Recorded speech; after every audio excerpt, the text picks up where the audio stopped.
fetches that you ever picked in a 23 that you've coached?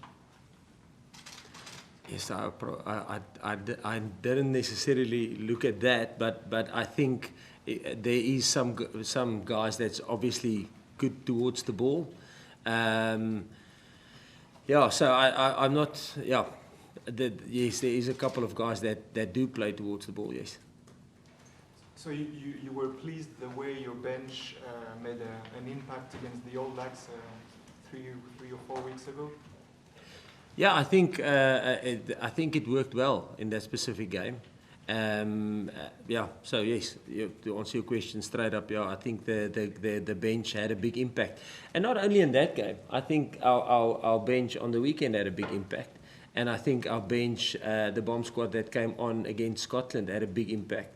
So I think that's what we want. And that's why we normally, I won't call them finishers and stuff like that, but the guys that start and the guys that comes off the bench have a role to fulfill. So and that's why we always talk about our front rowers aren't necessarily. People will always say, listen, your starters is your first choice and the guys off the bench is your second choice. For us, it doesn't necessarily work like that. Don't know how it works in other teams, but in our team, definitely it doesn't work like that. The guys who start have a specific role to fulfill, and the moment we see that role is being achieved, then we will bring the guys off the bench. So we always have Kobus as the only back. To speak to the versatility of the other forwards, especially Kwagga and the other guys. Yeah, I think obviously people will look at it and say there's risk involved, and we understand that, but for us it's calculated risk, and obviously there is guys who's in that 7-1 bench that cover various positions, but that's something I probably will not like to go into too much, because I think that's more tactical, you know, and we don't want to talk too much tactics around that. But to answer your question, yes, we have a lot of versatility within the squad, like we showed on the past weekend with playing 4 9s, and so yes, but we're comfortable that the risk that we take, we're comfortable that we are covered. Jacques, sorry, just a follow-up to that. I'm not expecting you to give tactics away, but if something happens and you suddenly need to use one of the other forwards in the back line, who are the forwards that can actually cover backline positions other than Kwagga? That's tactics. Exactly, that's tactics. Jacques, what have you made of Ireland so far in the tournament? Their performances? No, they're #1 team in the world. They're a quality outfit. I don't think there's a lot of weaknesses in their game, and I think, like they've mentioned, this is probably one of the games that you want to play in. You know, it's #1 in the world playing the world champions, and it will be a proper test match. Just one question about this match against Ireland. What type of match are you expecting against Ireland? No, a hard one, if I can say it like that. Like I say, if you look at the Ireland team and you look at the consistency in performances, there hasn't been a lot of weaknesses over the last couple of months. So we expect a proper test match, a test match of the caliber of a #1 and 2 team playing against each other. That's what we expect. Jacques, does it help that you guys have coached there previously and you know the psyche of the players and how they would approach the game? It's almost a similar question that came up before Scotland, you know, coaching a guy like Duan, under 20, and Piers Kuman. Just as much as they know us, we know them, you know. So I think if you go back into history and you want to go back to history, I think Rassie played with my cat Kramer Week under 18, you know. So they know each other for a long time, and so I think as much as they know from us, we will know from them. But at the end of the day, I don't think that will influence the outcome of the game. It will be how well we prepare during the week, how hard we work during the week, what we believe, what they believe, how hard they train, how much effort they put into it. And then the test match will happen, and then you hope for a little bit of luck. Coach, injuries in the team? Now, from our side, Vincent Kok obviously withdrew from the starting lineup on the weekend, but he is doing very well and he will participate in training tomorrow. Okay, so he'll be available for selection against Tonga? Yes. Coach, how difficult was it having to leave out the experience of Dwayne Vermeulen and Valeru from the 7-1 from the entire match day 23 for a game of this magnitude? No, I think we spoke about it this morning. I don't want to say that the guys who got not selected is unlucky, because then it means the guys who got selected doesn't deserve their position. I think the guys who got selected deserve their position, and like I mentioned, I think the guys that we selected the team in that manner and with the players that we selected, because we believe that's the team that we will need to front up against all the challenges of Ireland.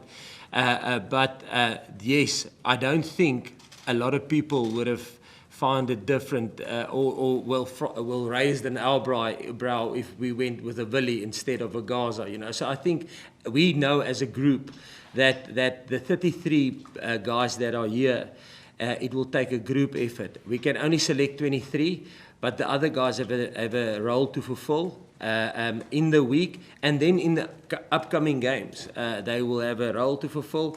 And at the end of the day, I must say the environment within the group is that everybody is happy for the guys that got selected, and they will assist them, like Bongi said in the post-match after the Romania game. He puts as much effort into the other two hookers as he put into his own game. And that's probably the beauty of where our squad is currently. Everybody understands that at the end of the day, if we are successful, everybody will drink out of the World Cup, and everybody will experience success. So for us, the guys that got selected deserved it. The guys who didn't get selected is not. I don't want to use the word unlucky, but if we selected them, it would have been pretty much equal, I think. What is it about the New Zealand game where you trialed, where the 7-1 was trialed, came off so much that you felt that it could be also tried in this particular game? Look, it was forced on us, the one in New Zealand. But then, if you think about it, and I mention it now, when we played New Zealand in Mbombela, we went with a 6-2 split, and I jokingly said before the press conference, a 7-1 is only one less than a 6-2, you know.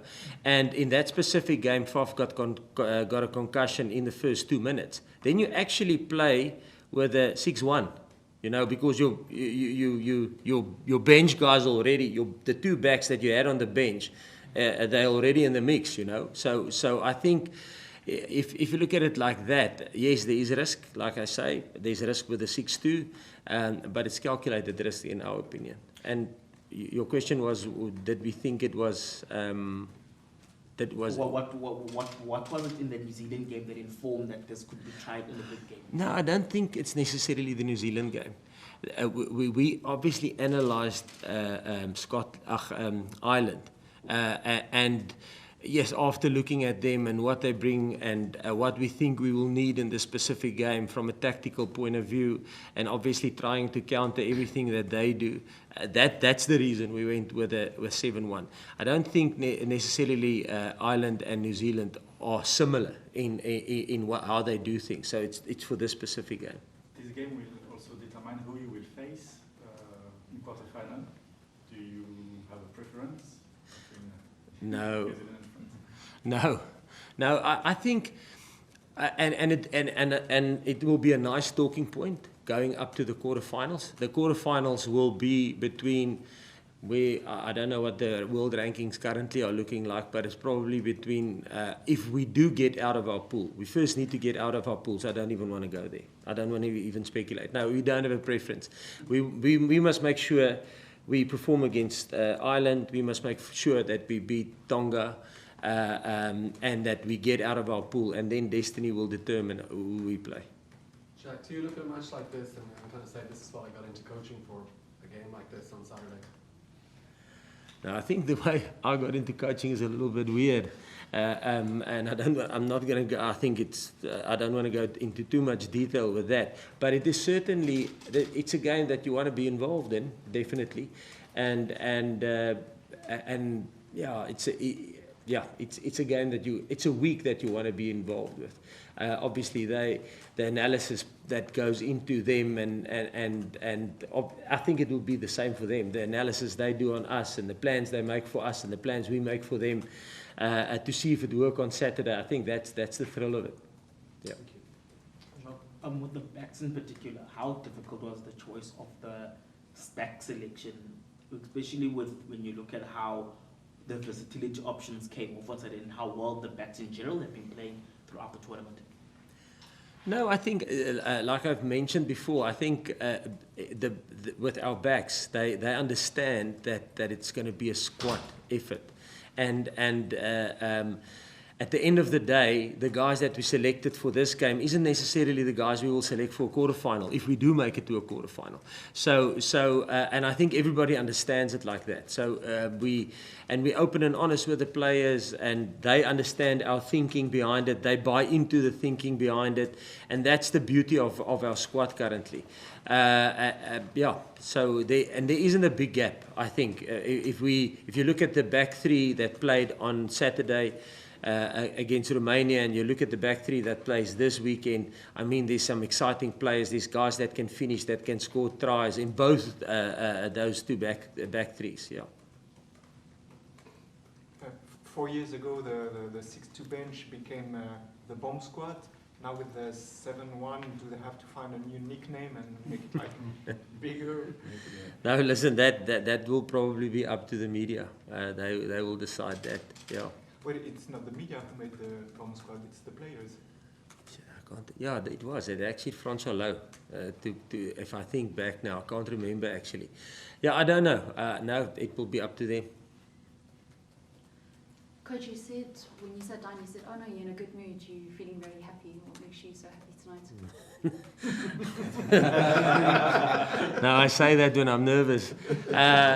No, I'm just, I'm glad the day's done. Today was quite a busy day for me, so I'm glad it went well and the trainings went well, so I'm glad. I'm always happy if that happens.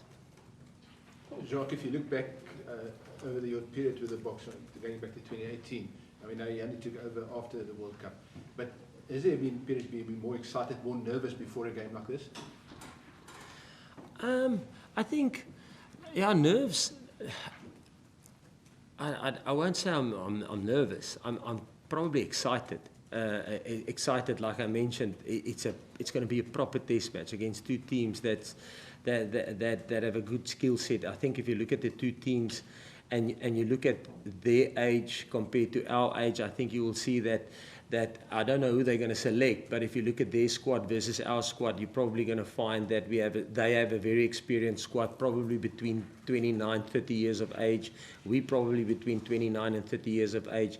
I think if you look at the amount of test caps experience we have on average per player, we'll probably be between 40 and 45. And again, I don't know who they're going to select, but I think if they select the guys that we think they're going to select, it will also be around about 40, 45. So I think it's going to be a clash of two teams that have good experience, good, cool, calm heads, guys that is, I think they will be similar in the amount of guys that's over 30. So I think it's two squads or two teams that will be very well matched on the day, and that's the exciting part, to see if our plans will work against them, and will we be able to handle the pressure they put us under, and there will be ebbs and flows in the game. Will they be able to handle the pressure that's on them? Because at the end of the day, this is an important game for both teams. I mean, yes, it's only the third game in the pool, but I think if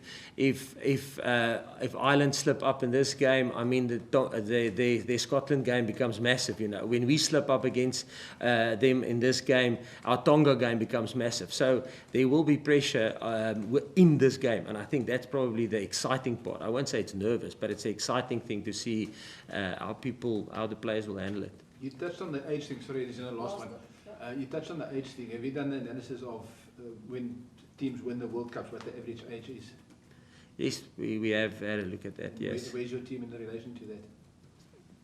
It's a ballpark, sweet spot. Thank you very much, guys. Thanks, Doc. Thank you. Donkey.